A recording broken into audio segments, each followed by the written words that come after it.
Okay, I didn't really practice. That entry was a little pathetic. So I'll practice and I'll do better next time. Okay. Now, if your brain isn't spinning for my half turn, it's about to spin when we get into these scriptures. So we're about to pick this up again. Like I said last time, like I always say, these things are gonna go quickly. This is some really profound things, that are about to take place here. So prepare yourself, get ready. We left off in Bere'Shiyth, chapter 6, verse 13. We're gonna pick it up in verse 14. And before we do, we got to thank the Father for bringing us here. Thank Him for allowing us to assemble in this assembly. And we're going to pray that we leave behind the dust and we turn into solid ground,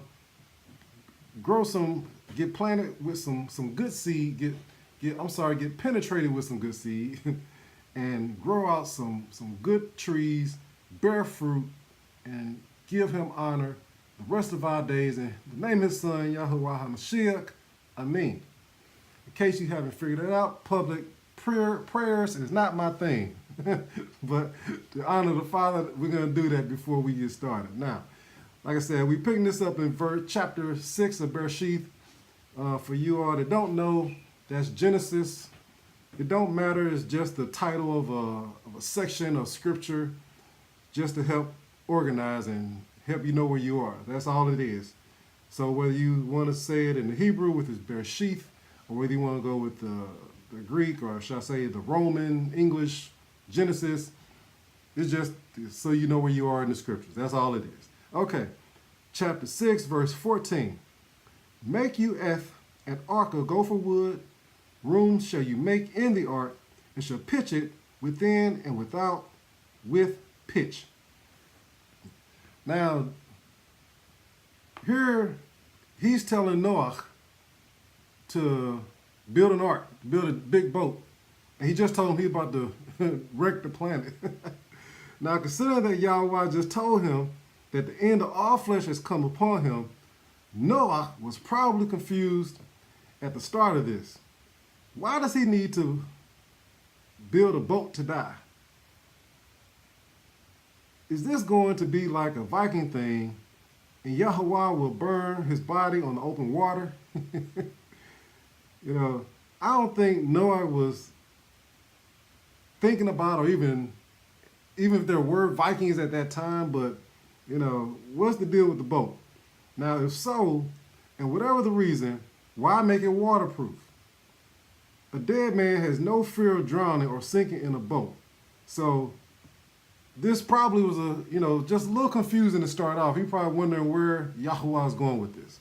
All right, verse 15. And this is the fashion which you shall make it of. The length of the ark shall be 300 cubits, the breadth of it 50 cubits, and the height of it 30 cubits. A window shall you make to the ark, and in the cubit shall you finish it, and the door of the ark shall you set in the side thereof with lower, second, and the third story shall you make it. Now, it's probably getting even more confusing for Noah, because he's talking about building windows. He's about to die. Or at least he's been told that, all flesh, and he's flesh, has come before him. He's about to end it all. So why does he need to build this ark? What's going to be in this ark? He's probably confused. Verse 17. Oh, and that I just want to also point out that in verses like that, I probably won't read them all, but in your personal reading for your own growth, you should read every verse from beginning to end, okay? I may skip a few of them here and there, like I did in one of the previous chapters, but for your own reading, you should read them all right? And you should be reading them on your own, not just depending on me. We're going to go through it all, well, almost all of it, like I said, but you should read them all right?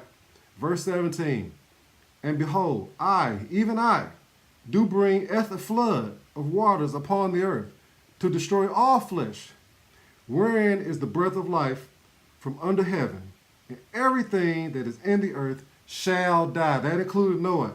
So Noah has to be confused. In the midst of telling him how to build a boat that is obviously going to take quite some time, he began to go off about how he's going to kill everybody and everything on the planet because he's just that angry. Not only that, but Noah could probably hear the heart in his voice as he said, even I. He repeated I as in himself, likely as an illustration of just how much it pained him to do what he was about to do. And also, he was probably emphasizing just how much hurt it took for him to show such fury. What is this ark for? Noah must have wondered. I'm going to die. He's going to die. My family's going to die. Everyone is going to die. Even the animals are going to die because you're going to kill us with water. What is this boat for? The suspense must have been tearing him apart.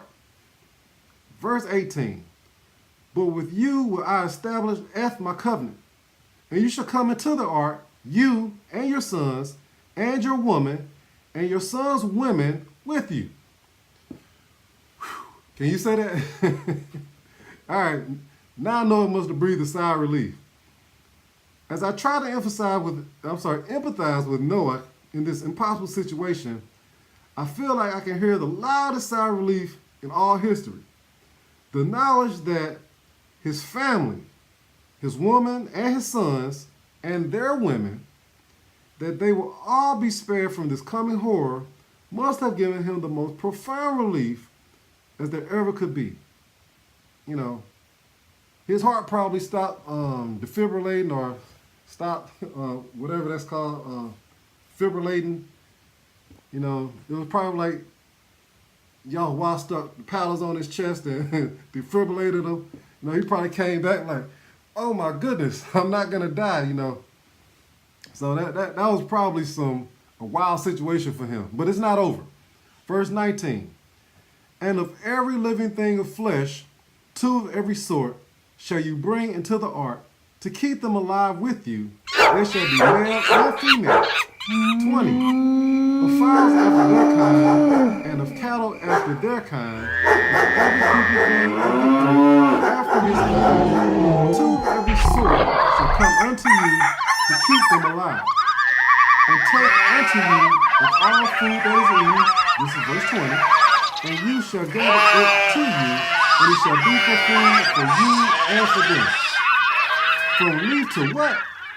You know, just a moment ago, he was about ready to kill over. A moment later, he was relieved and elated to know that he and his family would live. And now, in the same moment, he gets the unenviable duty of not only having to build the largest boat of the day, probably the largest boat in history, but having to stock it with an unheard of amount of food, both for himself and an assortment of every animal pair on the planet. That's what YAHUAH said. Of every animal pair on the planet. Now, there may not have been, there likely was not, you know, all the different sub-breeds that scientists have, you know, quote unquote discovered today. But nevertheless, there was a lot of animals. Don't forget there were the dinosaurs there too, you know, the Goliath and all that stuff, the behemoth, not the Goliath. All right, but still, that was a lot of animals. You know, good thing that what he had to do to fish too, you know. All right. I could see Noah perhaps feeling like, just let me die with the rest, you know. Not only would he have to feed them, but he would have to tend them too. Did they need walks, grooming, bathing? Yes. They would need bathing, to say the least. For if no other reason than the fact that after feeding, I'm sorry I'm laughing, but this is brutally hilarious to me. But after feeding, they produce waste. Unless YAHUAH stopped them up, you know, they had the worst constipation in history. these things had to go. So I don't care if they were babies. They still had to go. You ever change the diaper? What the baby of a man is like. So even babies of animals produce, some stuff. So not only would their ways need to be cleaned up, but they would need to be cleaned up at some point as well. What a job, right? I am sure he must have thought something like, please let them be young, at least, Can you imagine a big elephant, giraffes? Whew, glad it wasn't me. All right, verse 22. Thus did Noach, according to all that Elohim commanded him, so did he. One last thought to wrap up this chapter. Like many people, I find it interesting that Yahuwah, who purportedly knows all, did not know what would result from the fruition of man.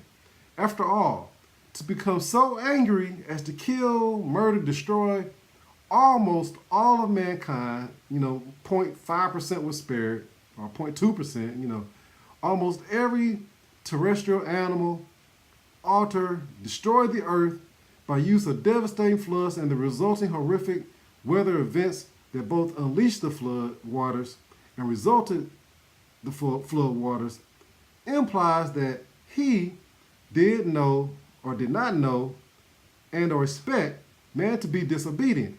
It is almost as if those talks in Bere'Shiyth chapter 1 that we are privy to may have been more radical than I first thought. Perhaps those conversations mentioned at least one prior attempt at making beings like themselves, like all of themselves. Perhaps after the prior attempts, they completely erased them from existence to include the realm that was created for them. This is sort of a realm that they, created, made for us. So maybe there was another realm that was made for another form of man that they created and they totally got rid of, that Yahuwah totally got rid of. All right. Now this time around, Yahuwah figured that he would not only make man after himself in order to eliminate any influences that he did not want inherent in the DNA of this new man. Whatever the case, other Elohim subsequently influenced man, and man just progressively moves farther from him in every generation, even during a generation. Ironically enough, a weird parallel can be seen with man's attempt to make artificial intelligence. It seems ironic because those who imagine AI applications in unlimited technological medium always imagine an adversarial relationship that devolves into a struggle for survival, both for mankind and machine kind. It is almost as if the men who makes these AI decide to proceed in the knowledge that the overwhelming majority believe that an unfeeling machine will reason that mankind is like a plague and must be controlled and or eliminated for the good of the planet and all the other living. That man is dusty and even getting on the nerves of machines, because machines need to breathe and dust stops them from breathing. So man is irritating even to them. That was an ad-lib right there. All right, where was I? Now, at the same time, in its primitive use, machines, robots, have been used to not only help mankind, but combine with mankind to improve man somehow. Prosthetic limbs, artificial heart and lungs, hearing aids, and all sorts of other devices being used to combine with man. Elohim also combined with mankind.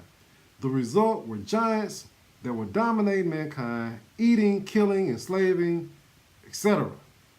It was mankind on the defensive and ultimately wiped out all the giants from the earth. Will the same be true of machines and AI? And right now I'm gonna wipe out this episode. So thank you for joining with me today. Your servant of Yahuwah, Sayah. Enjoy this good day and join with me next time. Peace.